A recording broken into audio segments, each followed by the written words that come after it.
It's been a while since I've posted here. I used to be known as Pizza Man Pete, but since a year ago, I've just been going by the name of Pete.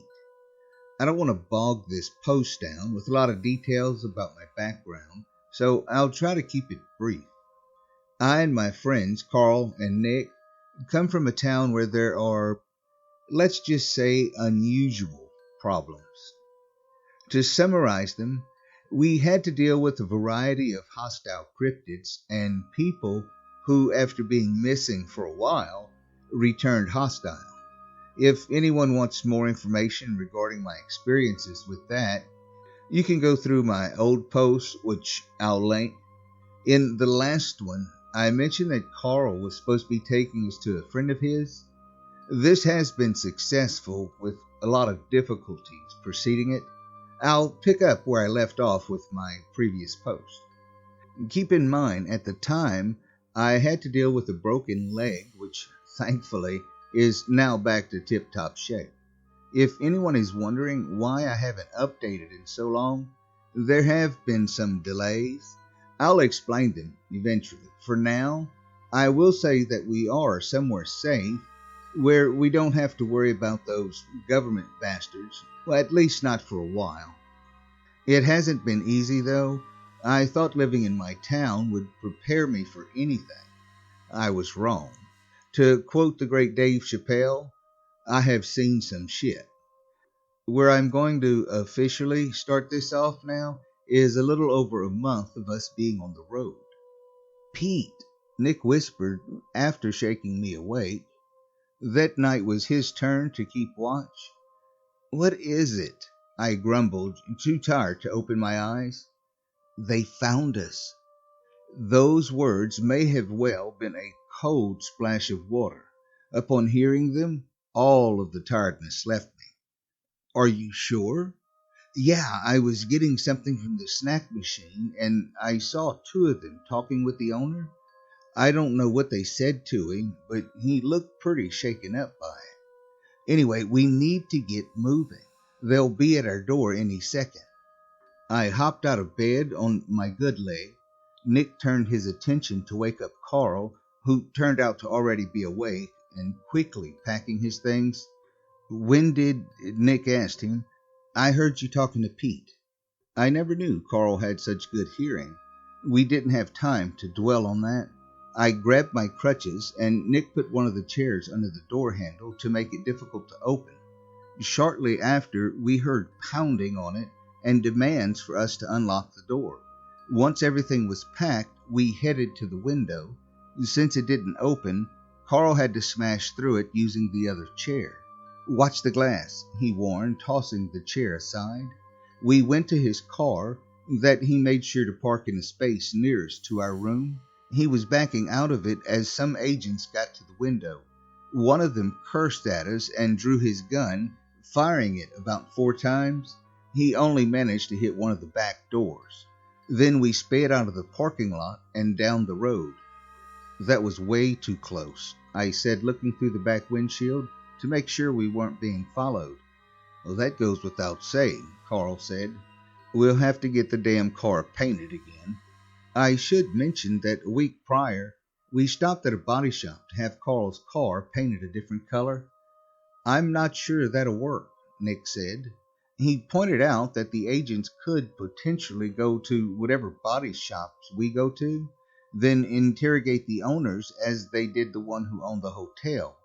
Considering this possibility, we decided the next best thing would be to paint the car ourselves.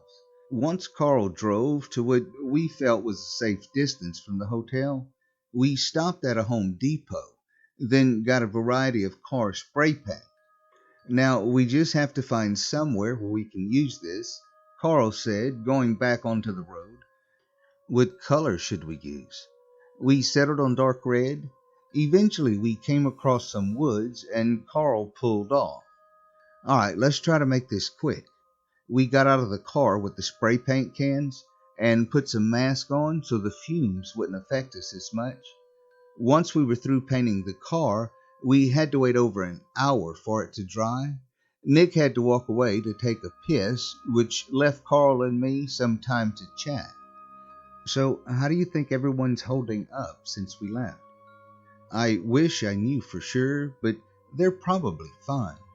Compared to what they usually have to deal with, some agents shouldn't be more than a nuisance. Oh, yeah, that reminds me.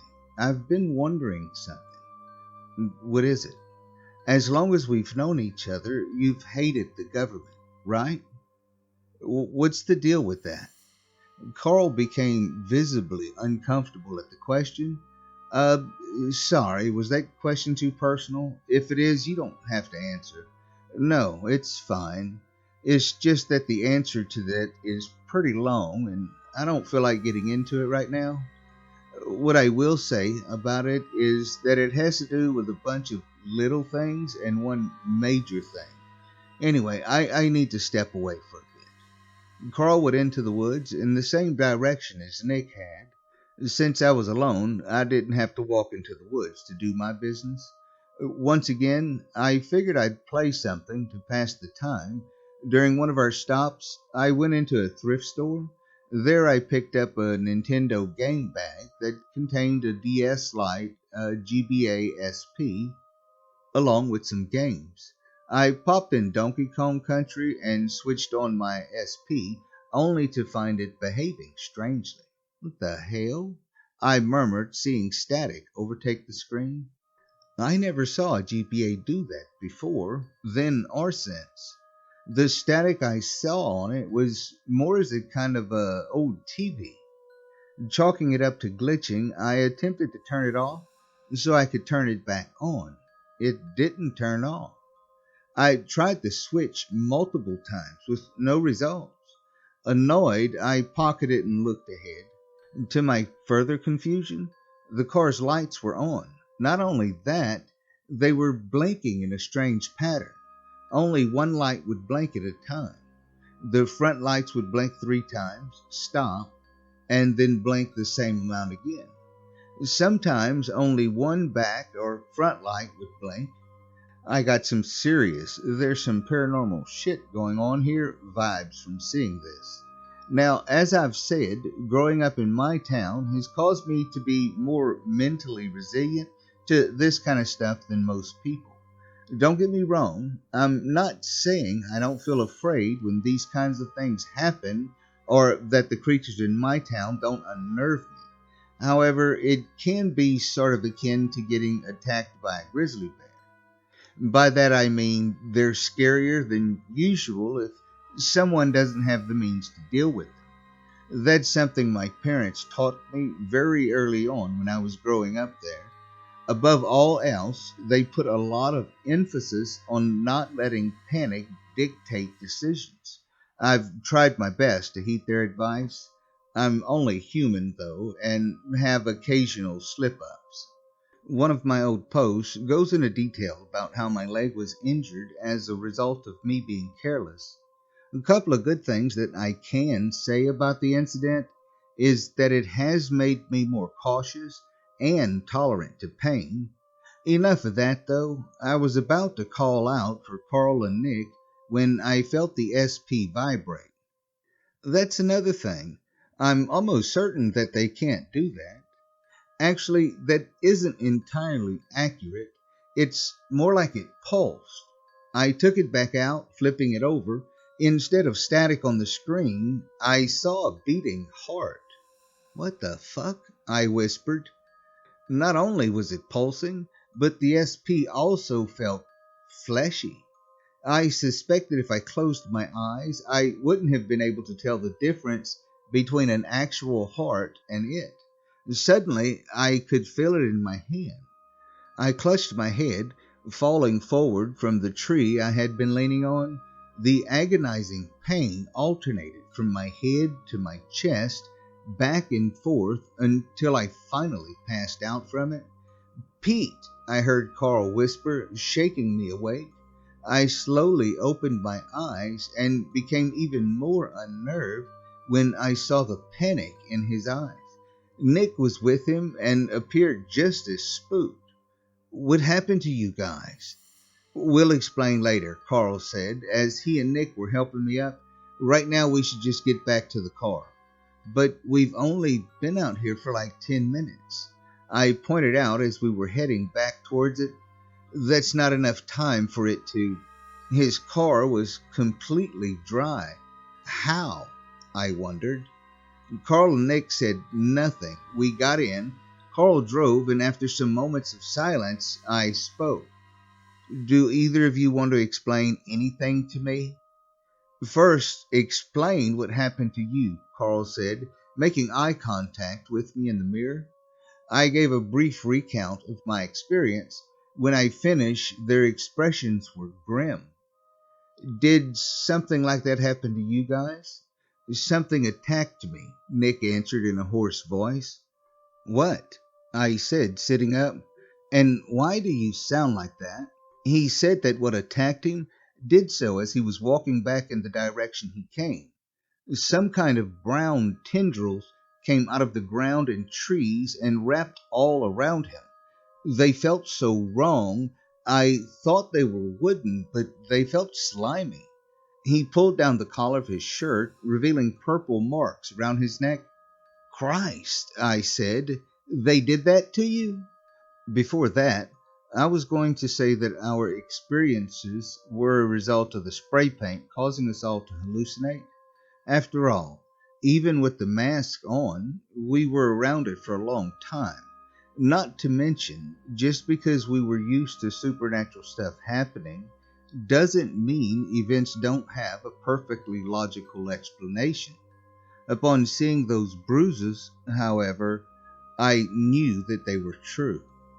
Yeah, I got lucky though, and managed to yell out before they started choking me. If I hadn't been able to, Carl probably wouldn't have heard me. Thanks, by the way. At that, he added to the conversation. No problem, Nick. That thing was freaky as hell, though. Wait, did you guys see what the tentacles were attached to? Kind of. After I cut Nick free, we heard something big growl at us from deeper in the woods. We couldn't make it out because of all the trees. That's for the best, though. It hurt to look at it. What do you mean? It was like our brains couldn't make sense of it. The only parts of its face we saw were its eyes. It had at least a dozen of them, all different shapes and sizes.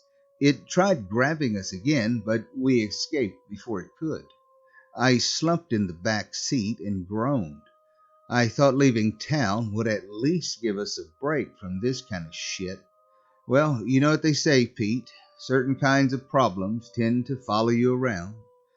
Apparently, but why is it happening now, though? Wish I knew, but let's be thankful it didn't kill any of us.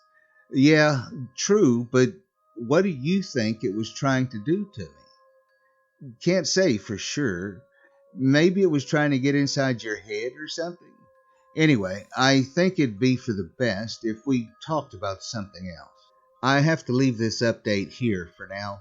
I'm pretty busy usually, so I'll have to continue this next week.